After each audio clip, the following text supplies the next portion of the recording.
Polanyi fue un autor que nace en Viena en 1886. Su gran carrera como intelectual y académico la comienza realmente en Inglaterra, y en plena Segunda Guerra Mundial, en la biblioteca del Museo Británico, en donde también Marx escribió El Capital, Polanyi escribe La Gran Transformación, que esa es su gran obra.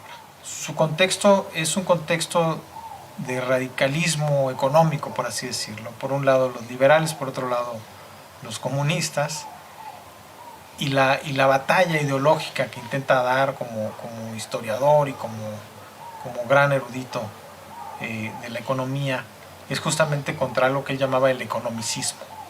Pensaba que el economicismo había hecho mucho daño al mundo moderno y que debería de retomarse la idea de que la economía está completamente rodeada de otras cosas. La economía no existe como una cosa pura. El concepto central de su obra es el concepto de embedded y disembedded. ¿Qué es embedded? Embedded es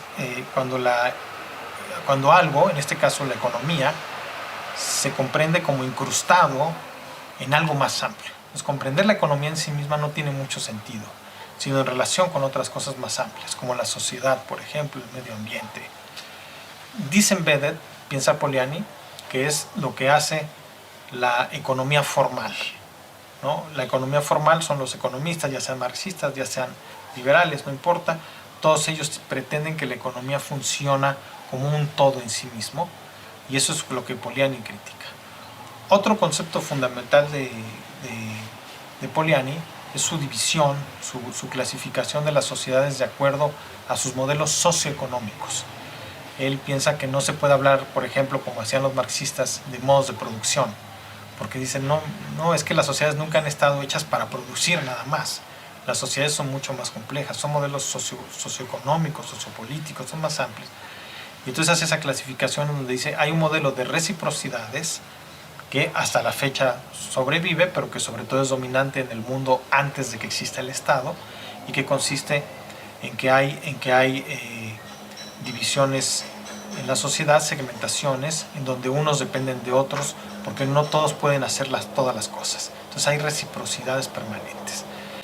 Después hay un modelo que él llama de redistribución, que es el modelo en donde surge el Estado, en donde muchos de los bienes van hacia un centro, que después el centro los reparte. Eso es donde surge también el poder político. Y el tercer modelo socioeconómico es el modelo de mercado, en donde dice Polanyi, es aparentemente muy simple, pero es muy engañoso. ¿En qué consiste? Pues básicamente en que uno, individualmente, se dedica a lo que más le conviene y a lo que más le gusta, o a lo que más le interesa, siempre y cuando eso se ajuste al mercado. Pero dice Polanyi, esta fórmula es un poco engañosa y en realidad peligrosa también. Ponerlo todo en manos del mercado ha llevado a las grandes crisis de la humanidad. Él estudia, por ejemplo, la crisis del 29 o la crisis que se provoca en la época de la Revolución Industrial en Inglaterra. Dice, bueno, se genera una gran crisis por un hecho muy simple. Se considera mercancía lo que nunca debió considerarse mercancía. Piensa, por ejemplo, en la tierra, el trabajo, incluso el dinero. Dice, ¿cómo que hay un mercado del dinero, no? Esos son los conceptos más importantes en la obra de Polanyi. Cada vez se retoma más la idea justamente de que no se puede tan fácilmente colonizar el pasado con las categorías del presente. Si bien la economía ahora es dominante en todos los ámbitos, a la hora de tratar de entender sociedades diferentes a las modernas, en el pasado o en el presente, pues nos damos cuenta que no alcanzan esas categorías. Entonces, en ese sentido también produce una gran revolución con sus conceptos de embedded y disembedded. Dejó una gran escuela, hay una gran influencia de su obra hasta la fecha, con personajes que siguen vigentes. Y les decía, y sobre todo esta categoría política, ¿no? La socialdemocracia, que también parte del hecho de que debe haber mercados porque son eficaces, porque funcionan, porque producen riqueza, pero que deben de tener un límite, ¿no?